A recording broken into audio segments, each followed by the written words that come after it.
every game you're going to get the team's best effort. They're going to come out energy. And are you guys matching that? And if not, what?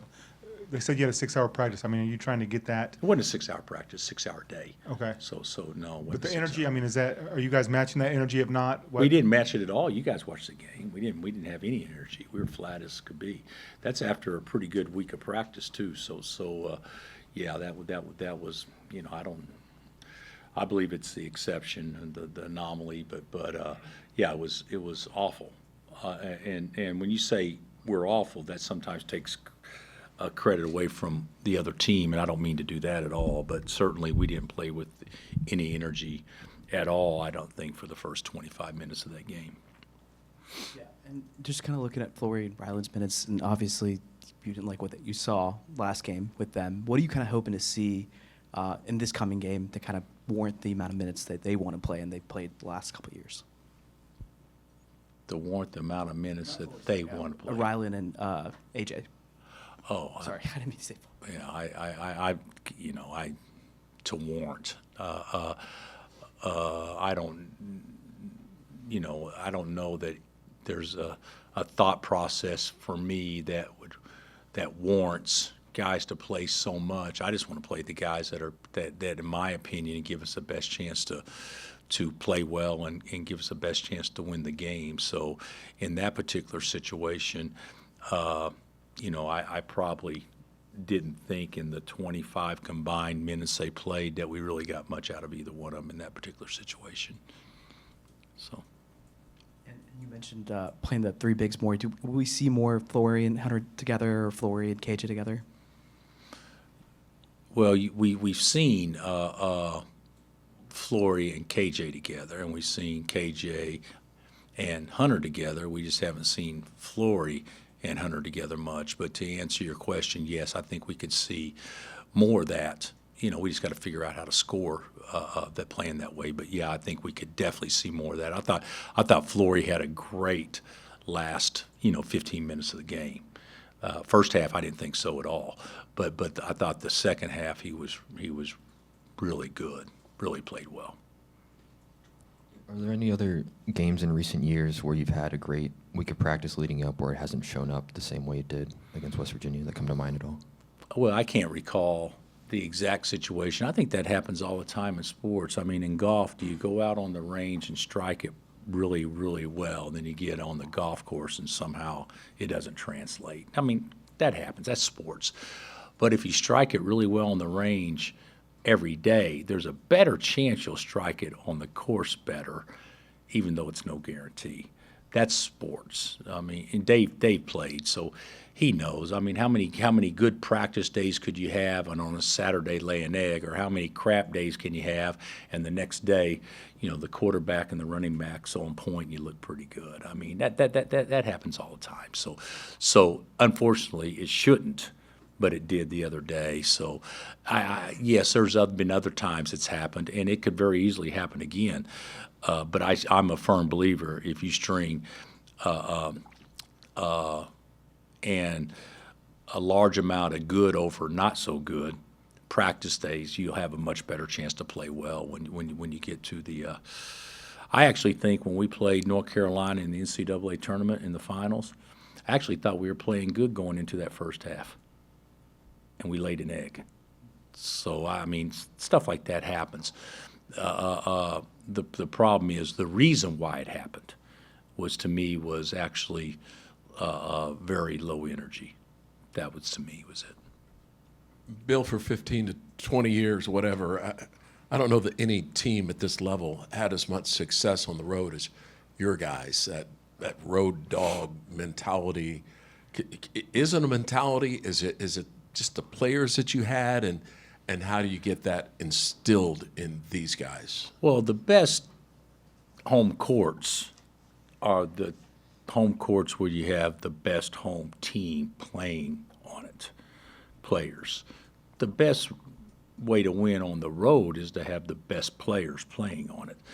But to your point, there were years where we were, 7-2 or 8-1 in the league on the road, in a really good league.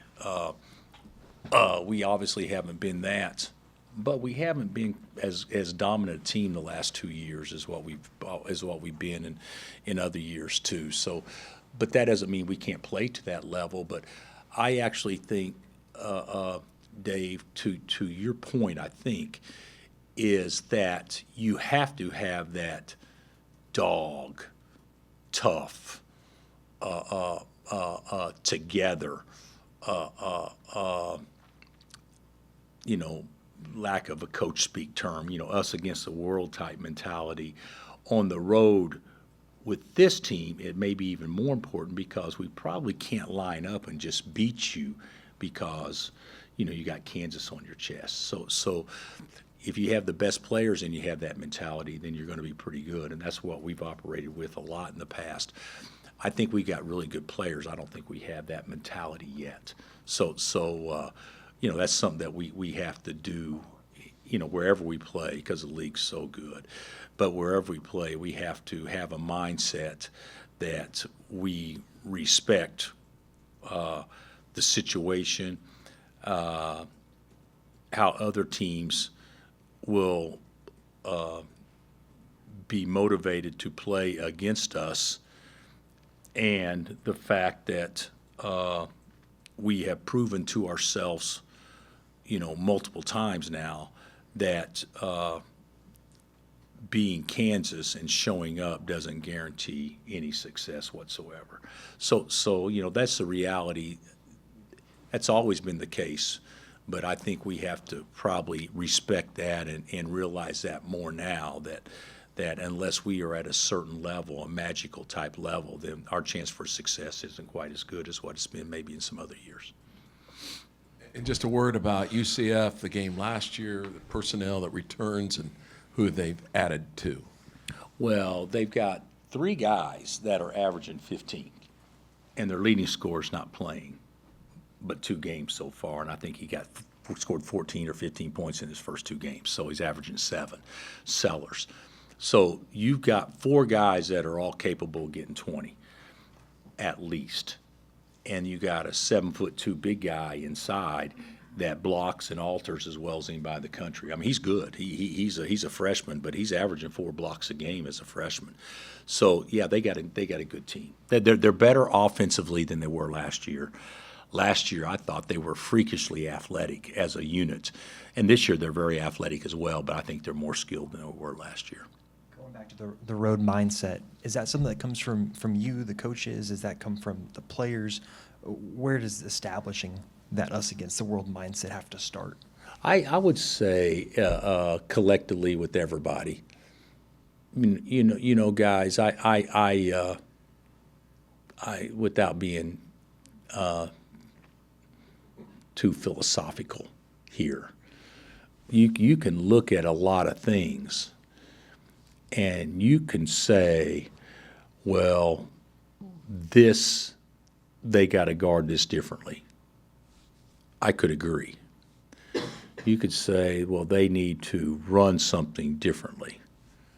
I could agree. The thing that is misleading is the things that you run or the way that you guarded things, if it's done with a certain exuberance, still works. And mistakes are magnified by lack of energy, and mistakes are minimized by the presence of energy. To me, that's the bigger issue than the actual things that look like, oh my God. I mean, I'm watching it, oh my God, how'd we give up that layup? Oh my God. Well, yeah, we broke an assignment, but we break assignments all the time. And energy, it's like a pass rusher. The receivers are the same open when there's no rush as there is when there's a rush. The quarterback doesn't see or able to feel the receivers being open because he's worried about surviving. And that's not what we did the other day. Does that make sense to you a little bit? So that's what I think is the mindset from an energy standpoint is just we have to be better at that. And to be honest with you, I'm sounding negative now. I don't mean to sound negative. That's how I see it as a coach.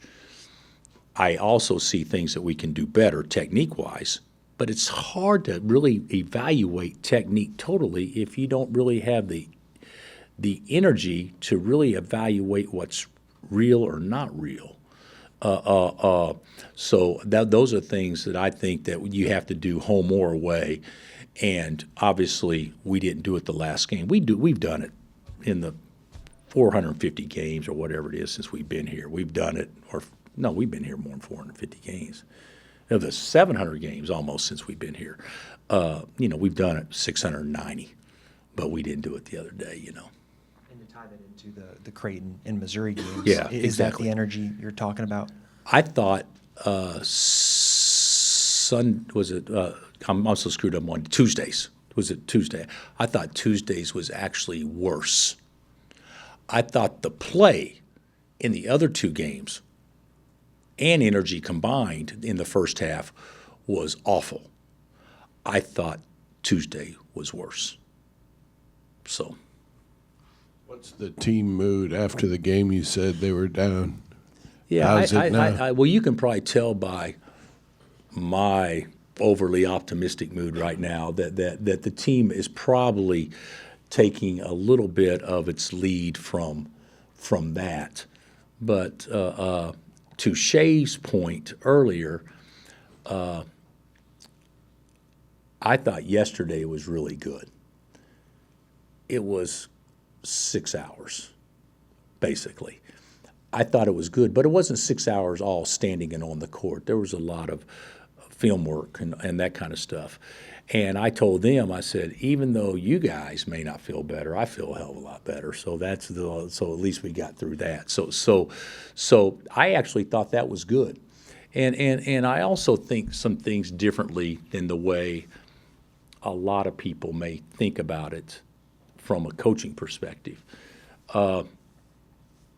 It's a long season, it's a grind, it's a process, all the coach speak things. But the bottom line is, I don't know that I've ever had a team that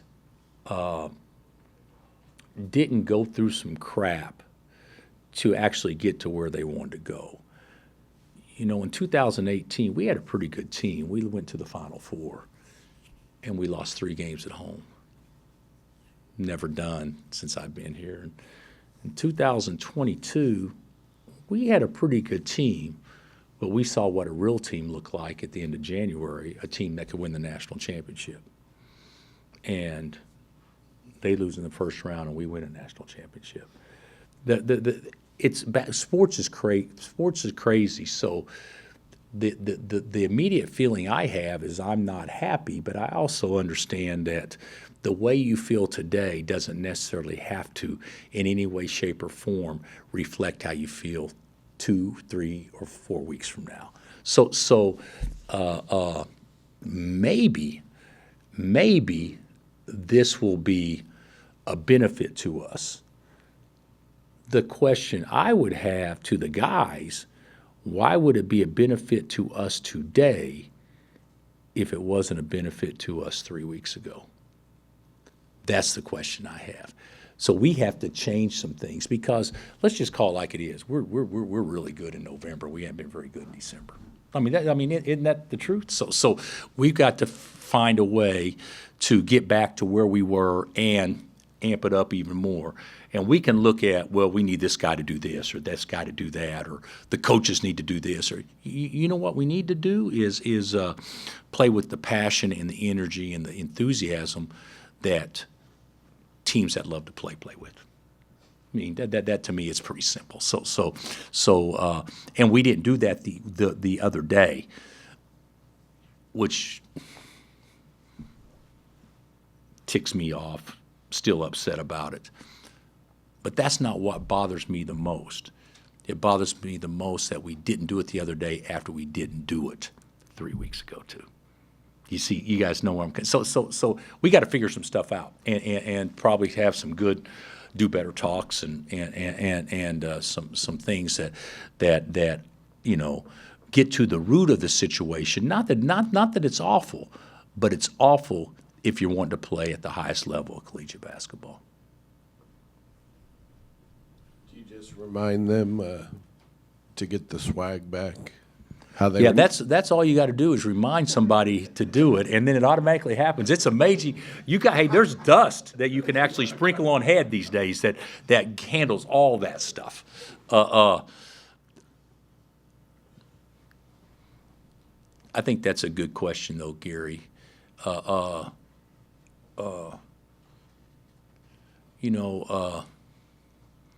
My personal opinion.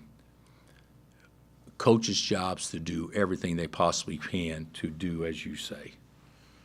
But there's a point in time where the ultimate responsibility also calls on individuals to give themselves the best chance to be able to play at the level and the confidence and the aggressiveness that you think the Magic Dust provides. I think it falls on both of us. I think it falls on the coaches, but I also think it falls, primarily on individuals as well. Except for energy, what was the technical reason for the bad 20-point half? Is it just that no second chances? You were just shooting, missing? And That's another great question. Doesn't energy create offensive rebounding? Doesn't energy create pace? Doesn't energy create how fast you run in transition? Doesn't energy dictate where you pick up and defensively? If the game plan is to make them feel us every possession, they never felt us the first half one time. I don't think we asked you about it last time. So just what's the status of Zach with his groin injury? It's not good. He's still not able to do anything. Whether or not or when he'll be back, I think is still up in the air. It's probably better than it was 3 weeks ago or 2 weeks ago, whenever it was, but it's still not close to the point where he could be out there in practice.